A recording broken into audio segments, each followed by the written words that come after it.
As always, good morning, good evening, good afternoon to you, wherever you might be in the world. Thank you for joining me. Welcome to the channel. If you're a returning visitor, thank you for your ongoing support. If you're new to the channel, basically, thank you for joining us. I hope you enjoy the content. Anyway, today's video is going to be on the crystal Chrysocolla, which is one that I absolutely love as well. It's got a multitude of metaphysical attributes, and primarily it supports your spiritual growth and development, and it's got a lot of emotional benefits as far as bringing calm into your life. And we're going to talk about that more so on the actual slides when we get there. Now, if you're new to the channel, or even if you're a returning visitor and you need a reminder or you would like a reminder, we all know if you've watched any of my videos, I can go down the rabbit warren, I can get distracted, and to accommodate this, because my videos can become long, I put in timing chapters so that people can jump to the areas of interest to them. And of course, these chapters are in the description of the videos that I load. So anyway, the other thing I would like to make a reminder of is that basically I do invite anybody, all of you, to put up your information. If you have a difference of opinion with me, or you feel that I could have expanded on something, do feel free to make a comment down there. Now, the other thing is too, I invite you to say g'day to me, to say hello. That will really help me out with the algorithm if you make a comment. I would love that. Let me know where you are. Here in WA, Western Australia, which is where I live, for example, we're in the middle of a heat wave. It was 43 degrees yesterday. Today, it's not even 9:30 in the morning, and I've put the air conditioner on because although it's only going, I say only, it's only going to get to 38 degrees today. The humidity is over 30%, so it's stinking hot. But anyway, we will soldier on. The other thing I would like to ask you to do, besides if you like the content, please do click the like button. And if you want to subscribe, that would help me out as well. But in as far as if you subscribe, I'll be able to get to that point where I can actually do membership and offer more expansive information, shall we say, on the subject matter. I can branch out into areas for a private demographic, because a lot of the content I load here at the moment is actually quite generalized. Anyway, I would very much appreciate if you actively got involved with me. But enough of that, let's get on with today's content. So as with all crystals, okay, when we talk about the appearance of a crystal, it's so varied, all right? And so this is just a sample. I like to put something up to give people a bit of an idea. Chrysocolla in itself actually has,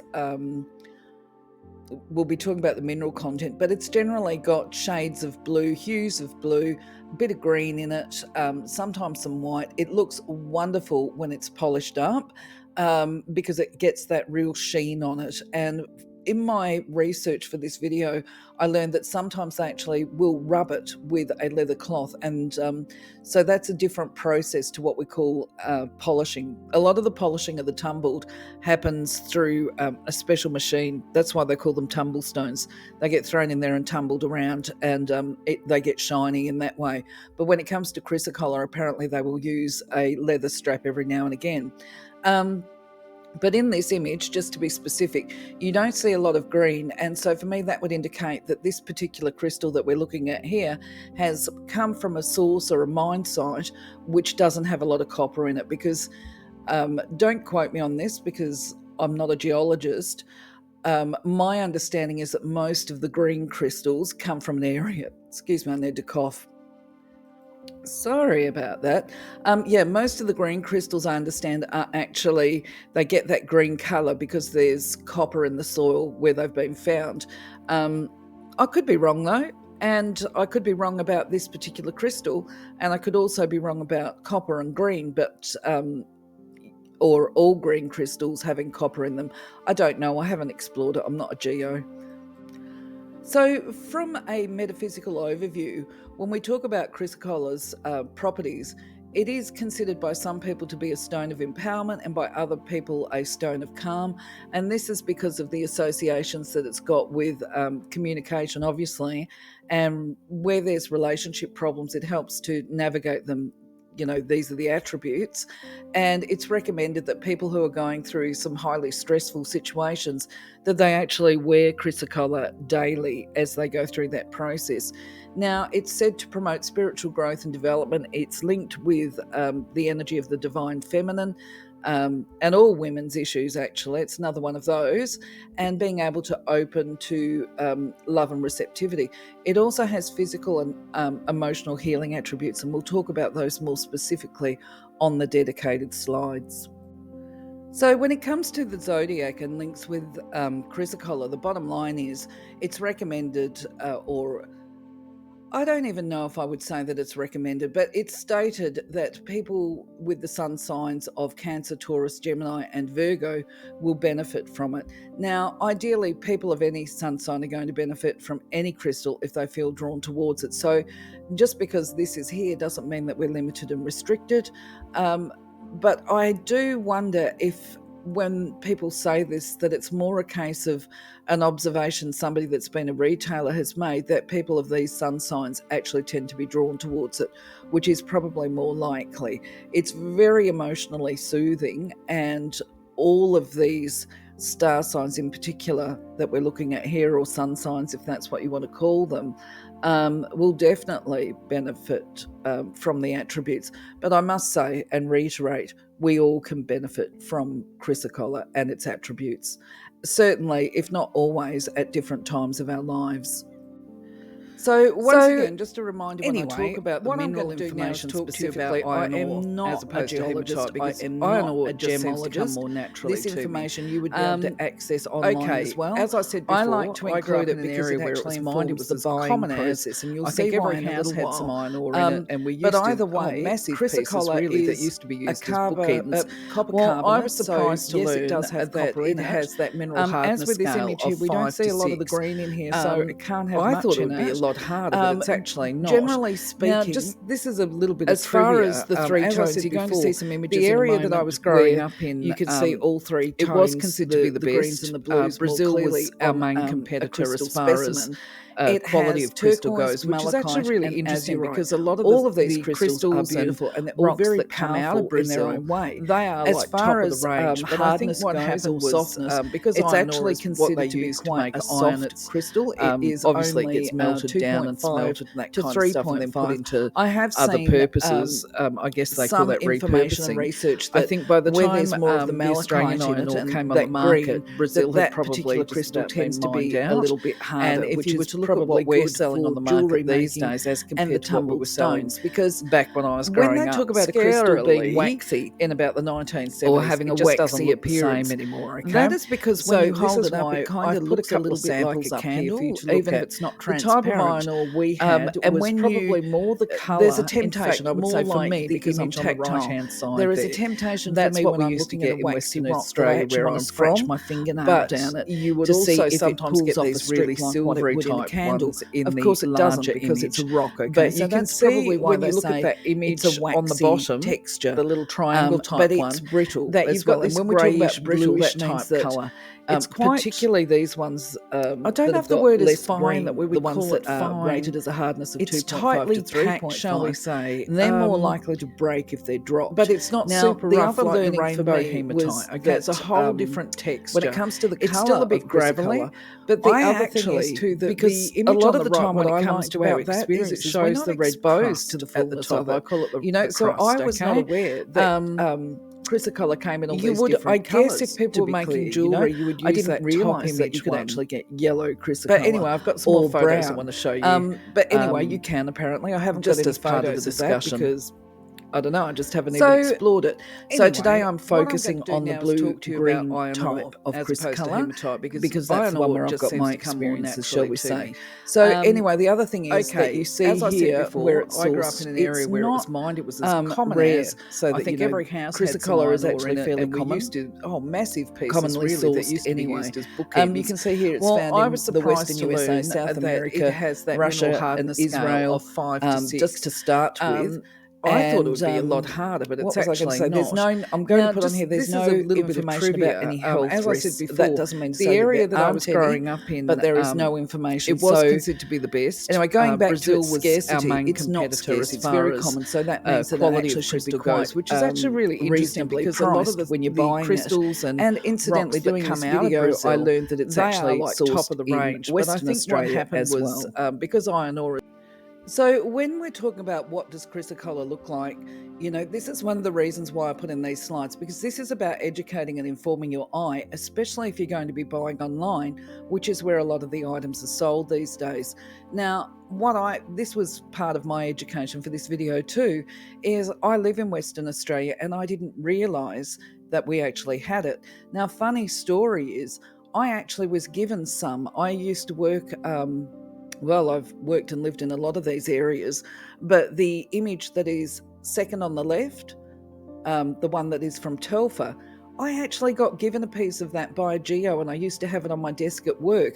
I just didn't realise that it was Chrysocolla, simply because it didn't look like the Chrysocolla that I was used to looking at, which is just fascinating. I mean, it's not as pretty as some of the other ones that you see here, but Wim Creek is an area that is down the road from where I was growing up as a child in the Pilbara. Peak Hill mine site, which has got this blue Chrysocolla. I work nearby Meekatharra. This is from the goldfields. Meekatharra is a little town, very remote area in the goldfields. And I had no idea that we had that kind of material here. And then I've never seen Chrysocolla like the one that we've got from Cloncurry in Queensland. And so you can see I've put up here the images of where the Chrysocolla was sourced, because this is important, when we're buying, and also to identify if a crystal is authentic. And prime example of this is, if you look at some of the Chrysocolla, like those that I've got on the thumbnail, I think a person could be forgiven for looking at images like this and thinking, that's not real, they're not genuine, they're fake, something's wrong with that. Well, actually, it's not. These are genuine Chrysocolla sourced from geology mine sites. And of course, just bear in mind, as I said in the previous video, depending on where the crystal is sourced from, it's going to have a different mineral makeup in the soil, and this is what influences the colours. So I think it would be fair to say, without me checking out the geology and mineral components, that the very blue Chrysocolla that was sourced in Meekatharra mustn't have much malachite in it at all, or even copper, but it's certainly looking very turquoise. And if we've got azurite in Western Australia, I had no idea about that. I would say also, just hazarding a guess, the one at Wim Creek's got more copper in it, and probably even the same with the Cloncurry. But anyway, moving along.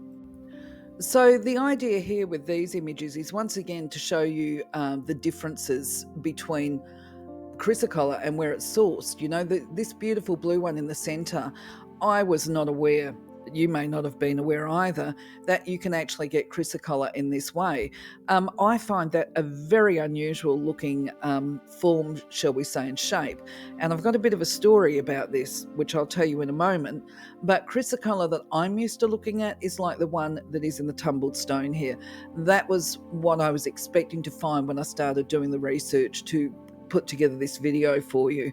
And we can see here on this video that the Russian Chrysocolla, which is on the left, that's got more of the green in it. And then when you look at the one from Arizona, that's a very pretty mix, and that obviously must have a lot more azurite in it. But anyway, what I wanted to mention here in regard to the Chrysocolla from the Congo is this is where there has been a question mark of fake. Is it a fake Chrysocolla? The answer is actually no. And what I managed to see online with geological discussions between the experts talking to lay people is that Chrysocolla is so abundant it would not be viable or worthwhile for people to manufacture it and to make fakes. But the way the Congo's Chrysocolla forms, it just looks bizarre sometimes. And what I saw that creates confusion for a lot of buyers, if they're not geos, is that the Congo Chrysocolla must actually develop in a more layered effect. So apparently what happens is you get this really beautiful blue that they've got, and that's kind of like in a streak or a layer, and then underneath it you'll get this layer of malachite. And apparently some of the retailers that are sourcing it and buying it from the Congo, I'm going to go out on a limb here, but I'm open to correction, I believe it's the Chinese, are actually breaking off the malachite. They're taking the malachite off and selling the blue part of the Chrysocolla separately. And this has created confusion for some of the buyers. But, realistically, it's not faking. It is certainly impacting on its natural forming state. But if they're selling, and these are things for people to consider as well, is they must be making jewelry or pendants or something else out of the malachite that they break off the Chrysocolla, and they probably get more money that way, actually, might be part of it. And then the Chrysocolla, the bluish part, they just sell obviously at cheaper rates or whatever. That's my understanding. However, if you're a geo and you know more about it, or even if you're a buyer that's fascinated with Chrysocolla, please do put up your comments. I'm open. I'm sure everybody will benefit. Now, obviously, this crystal here I'm showing you is not Chrysocolla. This is actually seraphinite, which is a Russian crystal. Now, the reason why I'm putting this in here is because I'm actually putting together a video. I think I'll take these slides out to give people information when they're buying online on what they can do. So it doesn't matter whether you're buying Chrysocolla or any other crystal. This is the kind of information that a person needs to know to avoid being ripped off or scammed, okay? The first thing is, okay, so I'll give you the background here. For creating this video, I decided to go online and get some images of what it is I'm trying to talk about and explain, and to graphically outline it for you. And the first one that I found that I could actually see that met what it was that I was trying to say was actually this image here, seraphinite. Now, when they are displaying it, by the way, this is a really good example, although it's not Chrysocolla. This item is being sold on one of those, I'm not going to say which one it is, one of the big platforms, okay? So there's a number of them out there. It could be Wish, it could be eBay, it could be Etsy, it could be, whatever, going on and on. And what they do is they don't actually, a lot of the time, clearly outline and display what it is that they're selling. So what you will be looking for, and if it's not displayed, these are the questions you go back and you ask the person, okay? You would be turning around and saying to them, what are the dimensions? That's the first thing.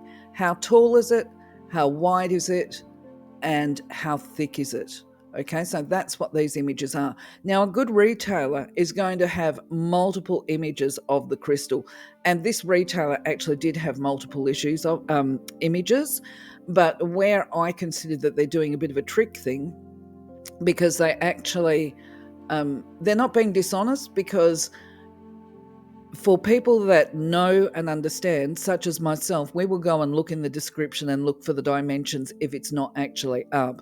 But for people that don't know to look, and we will learn how that works out in the next couple of slides, they will look at this image and think, okay, that's how big it is. It's a big one, right? Look how big it looks in her hand. But that can be trick photography, okay? So a man's hand is generally much bigger than a female's hand. So often they will hold the crystals in a female's hand because she's got a smaller hand. It makes the crystal look bigger. And also, if you look at how she's holding that, she's holding it between her thumb and her finger, so it's really not that big. But if they had a ruler image there, or they wrote the centimeters there, you would get a much better idea, with these arrows. Now, the other thing is you want to see the crystal from all sides. You want to check out for flaws, any damage. You're looking for quality at this point, before you actually decide whether or not you want to proceed with this, or if you want more information. So you want to see it from the front, you want to see it from the back, and you want to see it from the side. Now, if you look at that one from the side, you just go like, oh my goodness me. And by the way, that should have arrows and sizing on it as well. That looks to me as though that slice is probably 5 millimeters. So it's very thin, okay? The other thing that you want to know is how much does this item weigh? What is the weight of it? Because that's going to be important too. And you'll find that in the description part of the item that the person is selling. You also want to take a look at that retailer, whoever is selling from that online store, and you want to see where this crystal is being sold from. Now, in this particular instance, the online store was based in the US. So immediately knowing that, okay, and this is the kind of rationale that you would apply to Chrysocolla as well. But of course it's abundant, so it's not the same deal. Okay, so straight away, anyway, using this logic and rationale with seraphinite, it is that the item is being retailed in the US. It is sold and sourced from Russia to whoever the US retailer is. Now, I know, for example, with seraphinite, sometimes it goes direct from Russia to the buyer, such as myself, or it can go direct from Russia through to a wholesaler in, say, Paris or whatever, or one of those closer countries, and they will then send it on to the US buyer or whoever else is in the world. Now, of course, when you're doing that, however many times this item is handled, the price is going to go up, okay? So the other thing that we look at too is, how many times has this crystal been handled before it's going online into the marketplace for you to buy? Because this is going to push it up. I would say straight away, just so you know, this item is well overpriced, okay? It is so expensive. It is such a rip-off. That is my particular opinion in regard to this $185 item. And this is not just about the fact that it's been handled. It's about, and by that I mean it's had multiple handlings before it's gone online. This to me is because of the quality of the crystal. If you've educated and informed yourself on what quality looks like, you're going to know this is a particularly cruddy looking piece of seraphinite being marketed at top dollar. So this is why I have inserted the smaller palm stone, which incidentally is also extremely expensive and overpriced from my perspective. But it also is being sold through an online US-based store. And when we buy from platforms, you've got to remember, we all have to remember, they are not the best place to be buying our crystals, because anything that any retailer loads on there for sale, the platforms take generally between 30 to 40% of the profit. And then, of course, whoever is selling, if they're a legitimate store, they've got to pay tax on that, okay? So you may as well say that whatever price they're selling it at, it actually will have cost them. So let's talk about the palm stone, for example. If they're retailing that for $110, they're probably actually making, getting that after sale, we call it, it's not profit, because they will still have costs involved with that. So it basically $55 is theirs. If they have had to have a profit with that, they've probably picked that the palm stone up for about $20, and that might even be the same for this, and I'm going to call it horrendous $185 crystal, because it's just so poor quality actually, with a massive price. Okay, so the other relevance too of looking at the currency is because, of course, if I'm in Australia and I need to know how much it's going to cost me. If it's $185 currency conversions, I'm just pulling it out of the air here, I might be looking at 230 Australian dollars for that, which is just such a rip-off. And then if I've got to pay freight, this is why the location is important. A lot of these sellers will add freight on top. Now, for those people that aren't aware, I did buy a tumbled stone. It was a very rare one. I paid too much for it. Whatever, I knew I was paying too much for it, but I decided I wanted it really badly. And that, of course, is what customers will do. And so I ordered it, and it cost me $40 for freight from the US. So where I'm going with this is a tumble stone almost cost me $100. That was my first purchase online in many years, and that became my reminder to check out these things. Because once I put the freight together with the cost of the crystal, I might not want to pay that little bit extra, or because I already knew it was an expensive tumbled crystal, I should have said. I already knew that, but I was willing to pay probably $10 over its value price as far as I was concerned. But what ended up happening is, of course, I didn't pay $10 over what I considered to be a fair price. I ended up paying about 60 or 70. So I learned from that. Is it value for money? That's the big question. And we just discussed how I work that out. Is it value for money, and is it worth it to you? So round about that point, you're starting to make a decision. You're interested. You might decide, even though this is a cruddy piece of seraphinite, that you actually want to buy it. Now, in this particular instance, I'm not saying where it is because it's actually for sale online today. They had it originally listed at 185 and it's on sale for 158 now. So that tells me straight away, if they're marking it down like that, they have put massive profit margins onto this particular, I'm going to say cruddy again, cruddy piece of seraphinite. But somebody will buy it. Okay, that's the bottom line. Somebody will buy it. So the next thing an astute buyer does, once bitten, twice shy, is they go and check out the reviews, because the reviews are important, okay? And I start to get alarm bells off with this particular online store. They've got something like 55,000 sales, and all I was seeing was 5-star reviews. Now, to me, if you've got that big turnover, nobody is 100% perfect and no retailer is. And I would actually expect to see a mixture, you know what I mean? Because when you're buying online, it's very easy to become disappointed. But anyway, where I'm going with this is they were all great. So I decided to go through them literally. As I said, 55,000. I didn't go back that far, okay? I went back to about the 17th of January just to see if there was any variations in the reviews. And what I found is that some alarm bells went off for me in regard to it. They seem to have these recurring 5-star reviews with the same comment, great quality, fast delivery.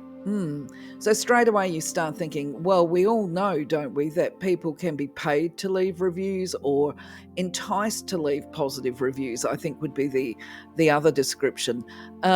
So I kept going through because I thought, oh, surely there's got to be one that's beyond, great product, fast delivery. Surely there's got to be something that's a little bit more informative for the buyer. So I kept going through, and the first one that I found that was not 5 stars, it was a 3-star one. And I'm going to read it to you because this is the kind of information we want to know.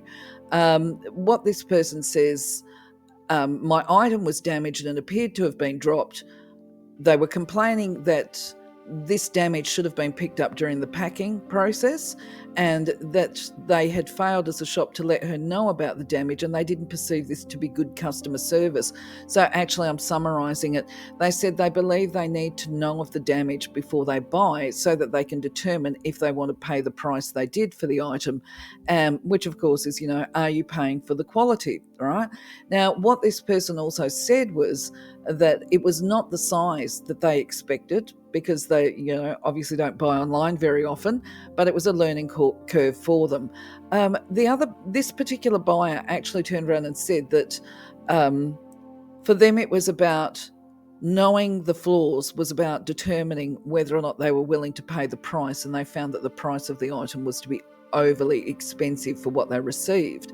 Okay, then another, and I had to go through a few of these. I went back for about a week, which meant I looked at about 100 reviews. Anyway, another review said that the item was not like in the photograph, and it didn't have the inclusions or transparency, and that they believe they paid too much for the item based on what they thought they were receiving and what they actually received. Now, just so you know, that is an indicator to me that this retail store is actually putting up, say, they might have about 60 of a specific crystal, and they are loading a photograph of one because they don't want to do all 60. So it's up there, it's a sample. And probably in the fine print, they will put, if they have any ethics at all, that this is an example, right? But it is not the crystal that the person received, right? Now, another one, I'm going to give you a couple more because these are all leading somewhere, okay? Then another reviewer said, giving the shop 5 stars, but this was such an informative one, and it confirmed to me what I thought was going on as far as this store getting 5-star reviews. This person said, I needed somebody to open the package, gave them 5 stars, just to remember, because I'm allergic to lavender and they had not informed me the parcel would arrive with lavender in it. Okay, so they're doing extras. They're trying to do the we've made you a pretty gift, okay, just so you know, and we've thrown in some lavender to, because it smells pretty and it'll be nice when you open it. You're going to go like, oh, look, they even put lavender in. I got some crystals with a little bit of glass in there, that's cut into shapes, which actually scratched that $100 tumble that I bought, which was very disappointing. But because they had their little thank you cards in there and it was like, oh, they're a nice person, I don't want to hurt their feelings by complaining, that kind of thing goes in as well. And then there was another one that actually, I'll read 2 more, okay? On the 18th of January, somebody has said they don't recommend their purchase because they actually bought a jewellery item.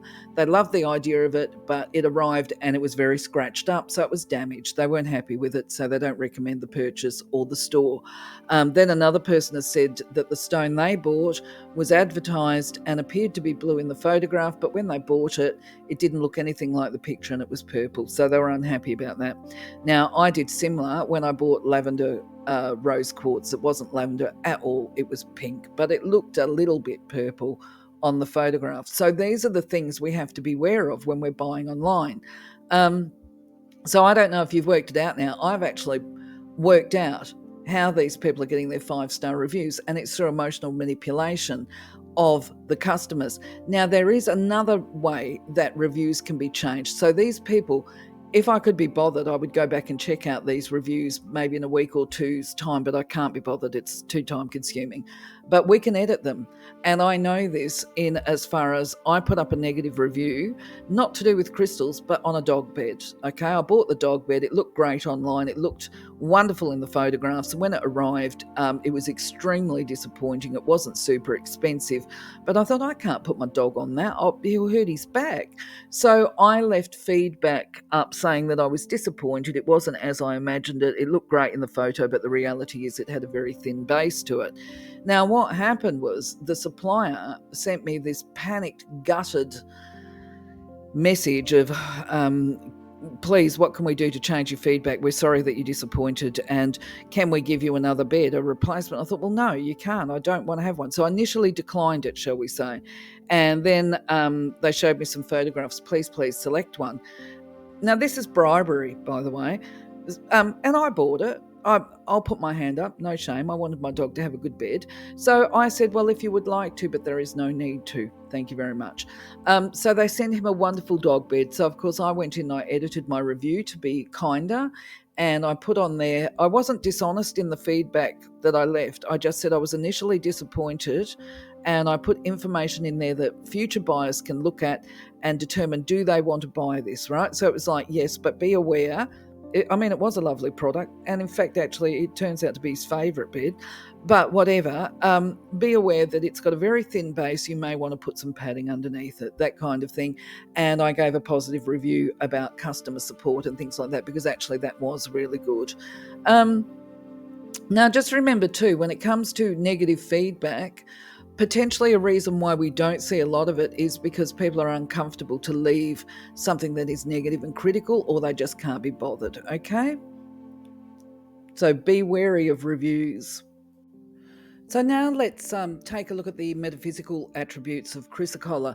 And as you can see, when you look at this one here about the spiritual, it's believed to activate the divine feminine and connect to Gaia and earth healing, if I can speak. And this, of course, when we're talking about this, we're talking about also communing with the earth spirit elementals.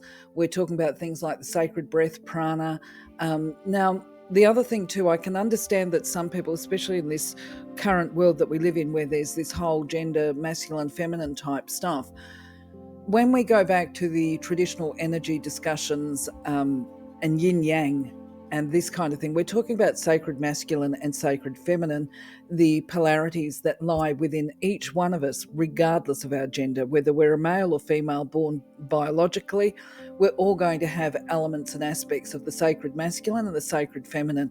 And when these are out of balance and out of whack, then we can become unstable emotionally in our physical existence.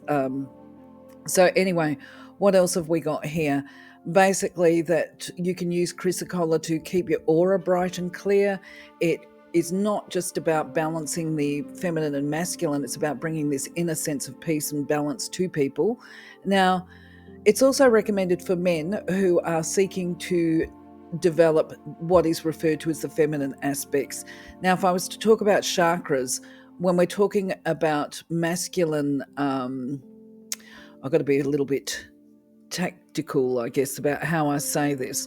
The navel chakra, the sacral chakra, so we're talking yellow, orange, and red here, they're considered to be, to some level, base or lower chakras, okay? And they look after the provide and protect aspects, as does sacral is about anger and creativity and passion and converting those emotions. You know, that's our passion and drive. And men tend to be more driven. That's not to say women can't be, because remember, women can be. We can all be anything, really, okay? But the traditional feminine aspects, going back historically, are those to do with nurture, nourish, nurture, love, compassion, intuition, empathy, all of these kind of things. And they're considered to be associated with the higher chakras. But as you will know yourself, you can have women who actually haven't achieved that. They're still living and functioning from the lower chakras. So where it's written, I sort of question whether or not we should even be saying men, but I guess men, if they're seeking to develop their feminine aspects, that means to tap into those higher chakras and to develop more empathy and their intuitive abilities, then yes, it's recommended for men.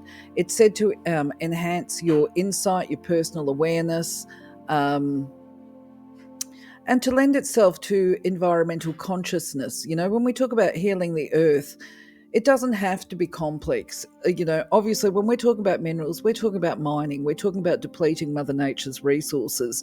And we can still do that. We can still use her abundance, but it needs to be done responsibly and wisely. So, you know, what I see a lot of, having been in the mining industry as well, is, you know, back in the day, they didn't worry about regeneration of the areas that had been mined out, whereas nowadays they are actually trying to return the landscape by planting, putting down, I can't remember what it's called, but spraying stuff onto the soil and the stockpiles and this kind of stuff, the stuff that is not of value to the mining companies. They cover it with this material to try and encourage plant growth and to stabilise the roots of any trees that they plant as part of regenerating the landscape.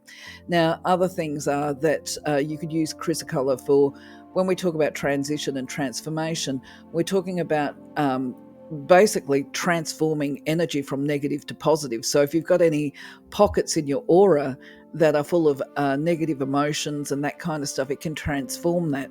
This is the attribute. When we talk about transition, this is about going from one stage of our life into a new phase. And so it's also credited with helping you to remove fear out of your aura at a cellular level. So it's quite a powerful crystal, is where I'm going. So I've made this slide fairly extensive in as far as you can see a lot of the attributes for Chrysocolla when it talks to physical health and well-being, but certainly it is used by women to alleviate problems with the menstrual cycle, any irregularity, and women that are due to deliver, if they're pregnant, they would be encouraged to take some Chrysocolla in with them. If they've got PMS symptoms such as bloating, fatigue and irritability, even comfort and comfort eating, it would be beneficial. For those pregnant women as well, well, I say allegedly, because of course we can't make any guarantees with physical healing and crystals because there's no evidence to support it.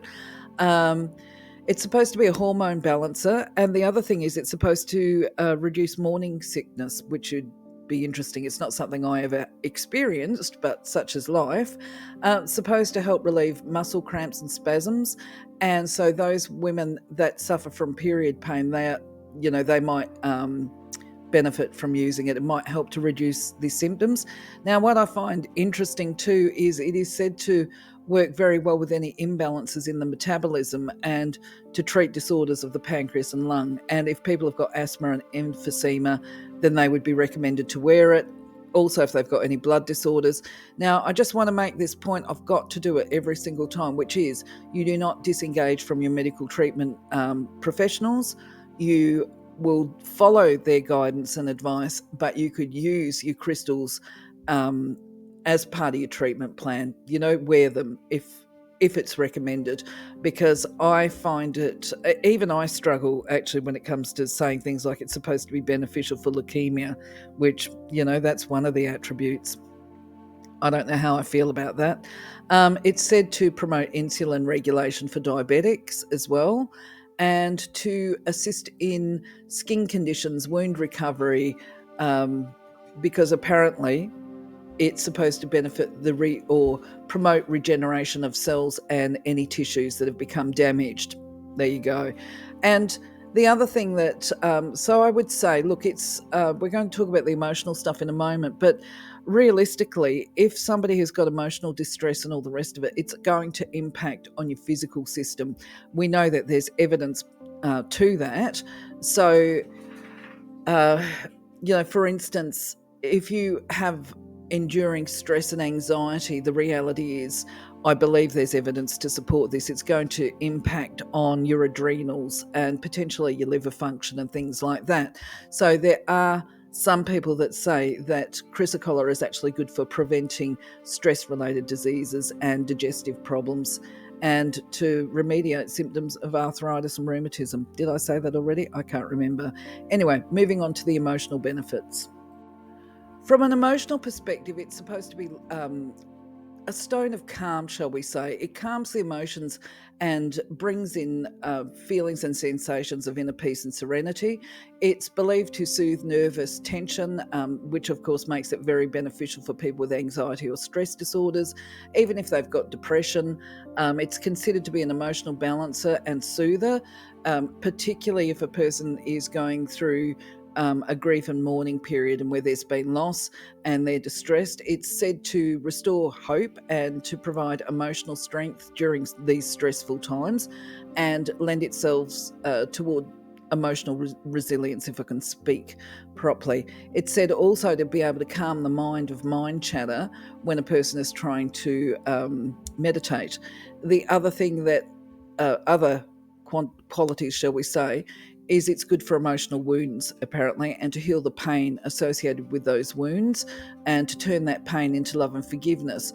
Now, it's said to be very good for PTSD. I find that interesting. Just a bit of a tip here. When we talk about PTSD, that's actually generally associated with a betrayal and a very significant heartbreak betrayal. Anyway, it is also believed to promote emotional adaptability and flexibility, which makes it easier to adapt to changes within the life, within the environment. And so it's going to be, if you're going through a period of uncertainty and you don't know where life is going and you've lost your way a little bit, then it certainly will help to calm any fears and, I guess, panic about where your life is going. What next? What's my next move? You're not going to be able to hear the next move unless you can actually calm that emotional panic and state of mind. So it's said to help out in that way. Other attributes are that it builds self-confidence, and it's very recommended for people that are hypersensitive because they can tend to be emotionally reactive. And as I think I said before, it supports this inner insight, the self-awareness. And the other thing that I find interesting is it's supposed to be beneficial for people who've got inferiority complexes. So if you feel a little paranoid, that people are saying or doing things that you're not good enough or whatever, then you might want to invest in a piece of Chrysocolla, tumblestone at least. It is said to help understand your own motivations and limitations, as well as doing things like enhancing, if I can speak, I'm struggling, I'm tripping over my tongue, to enhance your communication, especially verbal expression. Oh, gee, I wonder if I need to get some. So ideally, if you've got it, your relationships are going to benefit and improve, because theoretically, you'll be able to articulate in kind ways what your needs are. And if those relationships are going through tension, if they're pretty strained, then it's believed to create this pathway, I guess, of open, authentic, loving communication for problem and conflict resolution. I haven't tried this one out, but it is recommended for children. You could place it under their pillow if they've got a fear of the night or dark, and even if they're experiencing nightmares and night terrors.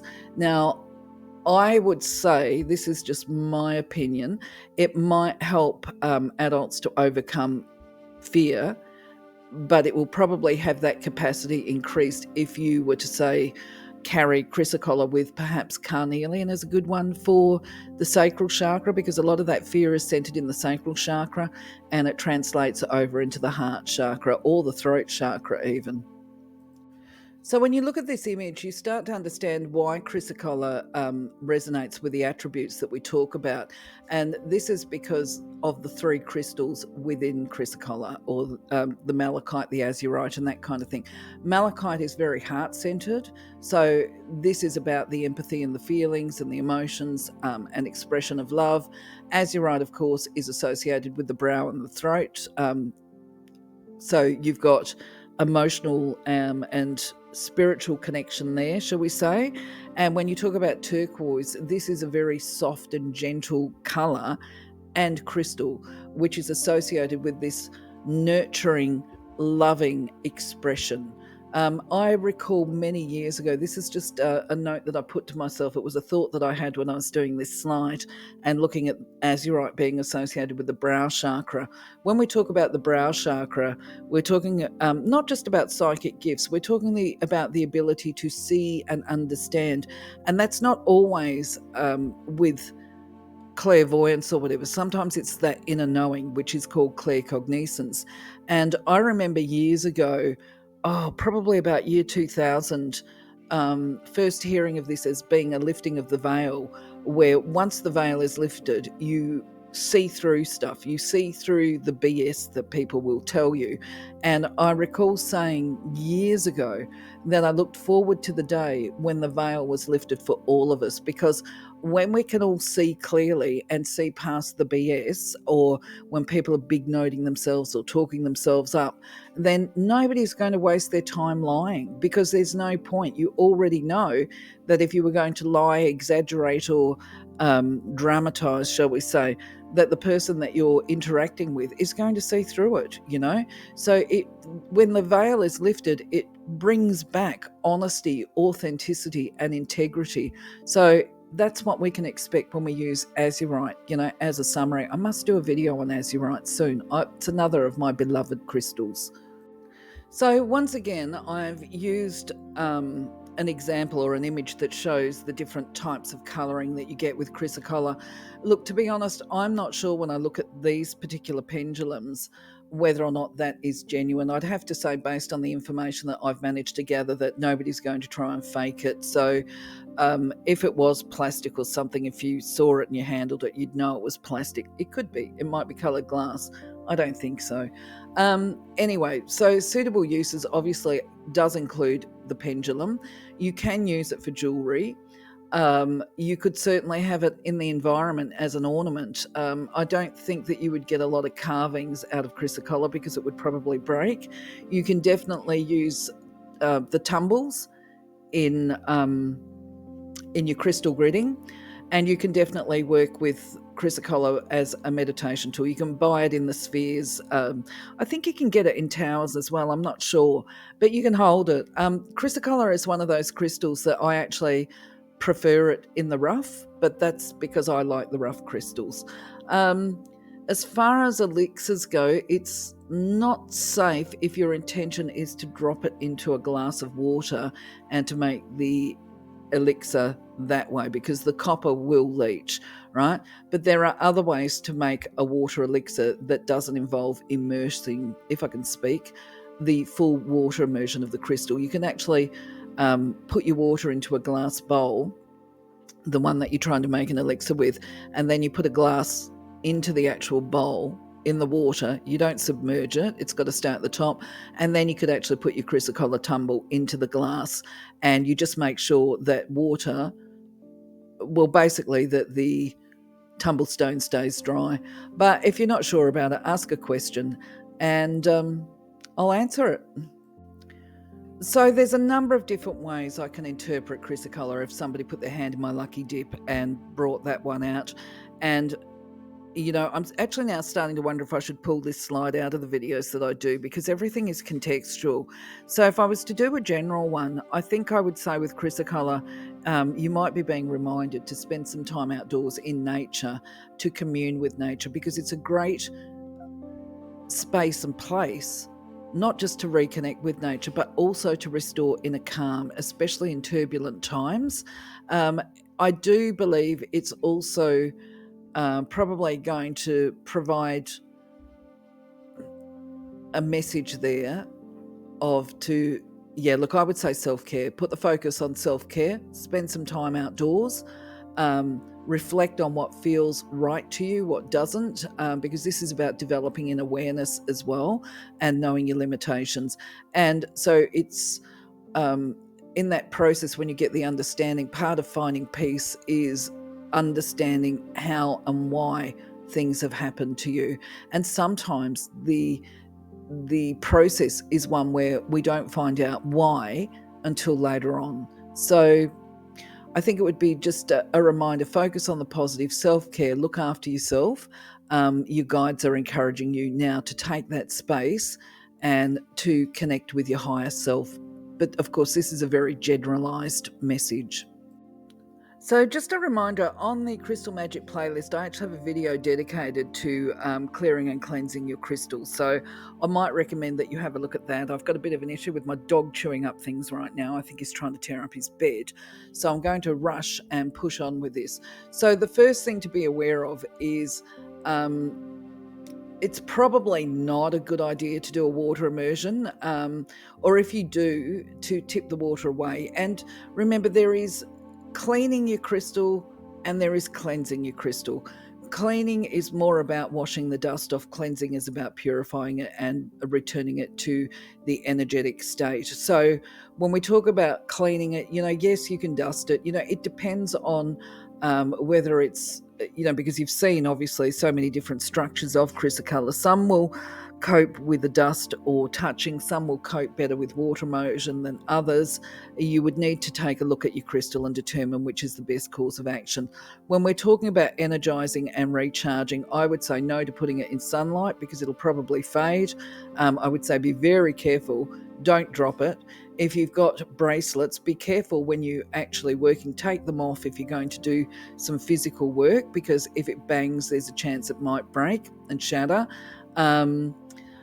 I wouldn't bother with a water immersion, but I would potentially put it out in the rain on a rainy night, depending on what type of Chrysocolla it is. If it's a tumble, no problem at all. If it's polished, no problem at all. If it's in the rough, I don't know. I'd probably test it and see how it goes. I like the idea of using a full moon for a recharge, irregularly. I don't do it all the time. I never use salt. I know some people recommend it, but it's not for me. I will use salt as a room cleanser, but not as a crystal cleanser. And of course, if you've watched the other videos, for me, it's all about the selenite. I will use selenite to cleanse my crystals because I've got a lot of it. I've got the selenite logs, and I will sometimes, of course, use sage or incense or whatever is around. I like frankincense as well, and I like frankincense and myrrh. And because I'm Australian, we have a lot of sandalwood, so I like sandalwood. Some people prefer to have Palo Santo. So, of course, it's what you feel drawn to doing. And that, I think I'm going to leave as is. And I'm going to say thank you for being part of my journey once again. This has been a very long video because I've put more effort into the buying tips. As I say, I might put that into a separate video because I think that's actually important information. It saves me actually repeating myself every week because that gets a bit mundane. In the meantime, now I'm just going to say, look, have a wonderful week, blessed day. Love you, leave you, catch you on the next video. Bye-bye for now.